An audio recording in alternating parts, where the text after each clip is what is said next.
सोचिए एक ऐसे इन्वेस्टमेंट प्रोडक्ट के बारे में जो एक तरफ आम 500 रुपए वाले म्यूचुअल फंड्स और दूसरी तरफ 50 लाख वाले महंगे पीएमएस यानी पोर्टफोलियो मैनेजमेंट सर्विस के बिल्कुल बीच में बैठता है। आज के इस एक्सप्लेनर में हम इंडियन इन्वेस्टमेंट इकोसिस्टम के इस नए और बेहद दिलचस्प प्रोडक्ट को डीकोड करेंगे, जिसे स्पेशलाइज्ड इन्वेस्टमेंट फंड यानी एसआईएफ कहते हैं। आइए देखते हैं कि सेबी का लाया हुआ ये नया फ्रेमवर्क आखिर किस तरह का बदलाव ला रहा है।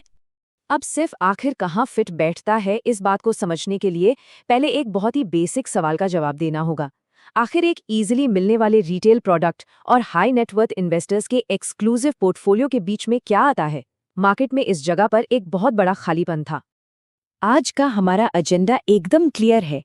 पहले हम इस इन्वेस्टमेंट मार्केट गैप को समझेंगे, फिर एसआईपी की डेफिनेशन को डीकोड करेंगे, उसके बाद इसका एमएफ और पीएमएस के साथ कंपैरिजन देखेंगे, फिर हम इसकी स्ट्रैटेजीज, रिस्क्स, टैक्सेशन और लिक्विडिटी पर बात करेंगे और आखिर में देखेंगे कि ये प्रोडक्ट किन इन्वेस्टर्स के लिए सही हो सकता है।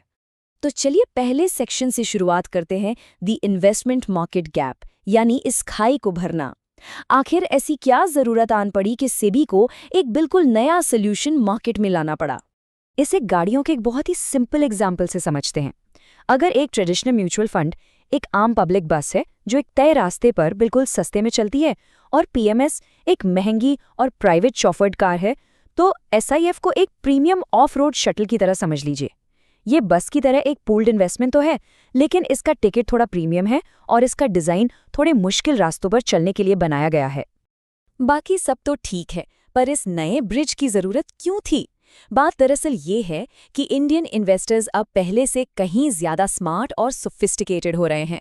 उन्हें अब ट्रेडिशनल म्यूचुअल फंड से ज्यादा फ्लेक्सिबिलिटी चाहिए थी और इस चक्कर में ज्यादा रिटर्न की उम्मीद में कई लोग अनरेगुलेटेड और अनऑथराइज्ड स्कीम्स में पैसा फंसा रहे थे। तो बेसिकली सेबी ने इस रिस्क को पहचाना और इन्वेस्टर्स की सेफ्टी के लिए एक properly regulated middle ground structure तैयार कर दिया। चलिए अब आते हैं दूसरे सेक्शन पर, डिकोडिंग दी एसआईएफ डेफिनेशन। आखिर टेक्निकली और लीगली एसआईएफ होता क्या है, इसकी बुनियाद को समझना बहुत जरूरी है। यहाँ एक बहुत ही क्रूशल पॉइंट क्लियर करना जरूरी है। एसआईएफ कोई आसमान से टपका हुआ म्यूचुअल फंड्स के बाहर का कोई नया एसेट क्लास नहीं है, बल्कि ये 1996 के सेबी म्यूचुअल फंड्स रेगुलेशंस के उसी सेफ और सिक्योर फ्रेमवर्क के अंदर ही ऑपरेट करने वाली एक खास और हाईली फ्लेक्सिबल कैटेगरी है। तो ट्रस्ट और रेगुलेशन वही है, बस काम करने का तरीका थोड़ा एडवांस्ड है। सेबी का इसके पीछे एक बड़ा ही क्लियर डुअल ऑब्जेक्टिव था। एक तरफ तो इन्वेस्टर्स को एक थोड़े अफोर्डेबल टिकट साइज पे advanced high and market strategies का एक्सेस देना, और दूसरी तरफ उन्हें अनरेगुलेटेड इन्वेस्टमेंट्स के स्कैम से बचाकर पूरी तरह रोक लगाना। लेकिन इस ब्रिज को पार करने की एक फीस है, और वो फीस है मिनिमम 10 लाख रुपए का इन्वेस्टमेंट। ध्यान देने वाली बात यह है कि ये 10 लाख का मिनिमम इन्वेस्टमेंट एक ही एएमसी यानी एसेट मैनेजमेंट कंपनी के अंदर इन्वेस्टर के पैन लेवल पर कैलकुलेट होता है। ये 10 लाख का बैरियर ही इसको आम रिटेल फंड से अलग करके एक स्ट्रिक्टली प्रीमियम प्रोडक्ट बनाता है। अब आते हैं तीसरे सेक्शन पर, comparing SIF, MF and PMS. Financial दुनिया की इस हायरार्की में एसआईएफ की असली जगह कहाँ है, ये इन तीनों के आपस में कंपैरिजन से एकदम साफ हो जाएगा। ये कंपैरिजन बहुत ही इंटरेस्टिंग है। जहां आम म्यूचुअल फंड्स 500 रुपए से शुरू हो जाते हैं, वहीं पीएमएस के लिए 50 लाख चाहिए होते हैं। एसआईएफ इनके बिल्कुल बीच में 10 लाख पर बैठता है। अगर ओनरशिप की बात करें तो एसआईएफ बिल्कुल म्यूचुअल फंड्स की तरह ही एक पूल स्ट्रक्चर यूज करता है, जहां इन्वेस्टर्स को यूनिट्स अलॉट होते हैं, ना कि पीएमएस की तरह जहां शेयर्स डायरेक्टली उनके डीमैट अकाउंट में आते हैं। ठीक है, अब आते हैं इस एक्सप्लेनर के सबसे मेन हिस्से पर, चौथा सेक्शन, इन्वेस्टमेंट स्ट्रैटेजीज और रिस्क्स। Flexibility meets volatility. आखिर एक एसआईएफ का फंड मैनेजर पैसे लगाता कहाँ है और इसमें रिस्क कितना बड़ा होता है? देखिए, आमतौर पर म्यूचुअल फंड्स लॉन्ग ओनली होते हैं, यानी वो सिर्फ मार्केट बढ़ने पर कमाते हैं। पर सिप्स को सेबी से कॉम्प्लेक्स स्ट्रैटेजीज यूज करने की आज़ादी मिली है, जैसे कि equity long short, sector rotation और फैक्टर बेस्ड इन्वेस्टिंग। इसका सीधा सा मतलब ये है कि मार्केट गिरने की स्थिति में भी फंड मैनेजर शॉर्ट पोजीशंस लेकर प्रॉफिट बनाने या कम से कम पोर्टफोलियो को प्रोटेक्ट करने की कोशिश कर सकता है। लेकिन इस आज़ादी का मतलब ये नहीं कि फंड मैनेजर जो चाहे कर सकता है। सेबी ने यहाँ भी कुछ कड़े गार्डरेल्स लगाए हैं।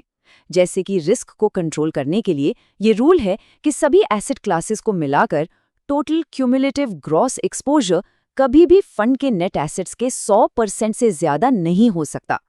इसके अलावा रिस्क का एक और बहुत ही क्रिटिकल पैरामीटर फिक्स किया गया है। एसआईएफ्स डेरिवेटिव्स का यूज करके अनहेज्ड शॉर्ट पोजीशंस तो ले सकते हैं, लेकिन इसकी मैक्सिमम लिमिट सिर्फ 25% तक ही रखी गई है। मतलब रिस्क लेने की फ्लेक्सिबिलिटी जरूर है, पर एक बहुत ही स्ट्रिक्ट बाउंड्री के अंदर। ये वाला पॉइंट एसआईपीज की फ्लेक्सिबिलिटी को थोड़ा और डीपली समझाता है।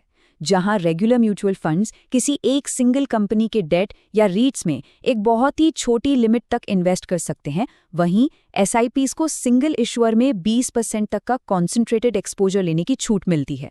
अब इसका मतलब साफ है, अगर डिसीजन सही हुआ तो मुनाफा बड़ा होगा, पर डिसीजन गलत होने पर रिस्क भी उतना ही ज्यादा बड़ा होगा। चलिए अब थोड़ा और डीप डाइव करते हैं ऑपरेशन के अंदर। 5वां section, decoding taxation and liquidity. सिर्फ का फाइन प्रिंट क्या कहता है, मतलब टैक्स कैसे लगेगा, और सबसे जरूरी बात, अपना पैसा वापस कैसे निकाल सकते हैं। टैक्स को लेकर एक बहुत ही अच्छी खबर है। एसआईएफ्स को ट्रेडिशनल म्यूचुअल फंड्स वाला ही exact pass through tax status मिलता है। यानी पीएमएस की तरह आपको पोर्टफोलियो के हर एक बाय और सेल ट्रेड पर टैक्स कैलकुलेट नहीं करना पड़ता। टैक्स सिर्फ तब लगेगा जब यूनिट्स रिडीम किए जाएंगे। अगर फंड इक्विटी ओरिएंटेड है तो लॉन्ग टर्म कैपिटल गेन्स पर 12.5% टैक्स लगेगा, ठीक वैसे ही जैसे आम म्यूचुअल फंड्स में लगता है। लेकिन यहाँ एक ट्रेड ऑफ है, और वो है लिक्विडिटी रिस्क। एसआईएफ्स इंटरवल फंड्स की तरह ऑपरेट कर सकते हैं। इसका मतलब ये है कि जब भी पैसा निकालने की रिक्वेस्ट डाली जाएगी तो पैसा मिलने में 15 वर्किंग डेज तक का नोटिस पीरियड लग सकता है। तो सिंपल सी बात है, अगर किसी को इमरजेंसी में तुरंत कैश चाहिए तो ये प्रोडक्ट वहां बिल्कुल काम नहीं आएगा।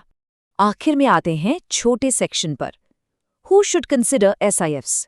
रियलिटी चेक का वक्त। मार्केट के इस नए ऑफ रोड ब्रिज को आखिर किस तरह के इन्वेस्टर्स को क्रॉस करना चाहिए। सबसे पहले तो ये समझना जरूरी है कि सिप्स वेल्थ क्रिएशन का कोई जादू या मैजिक पिल नहीं है।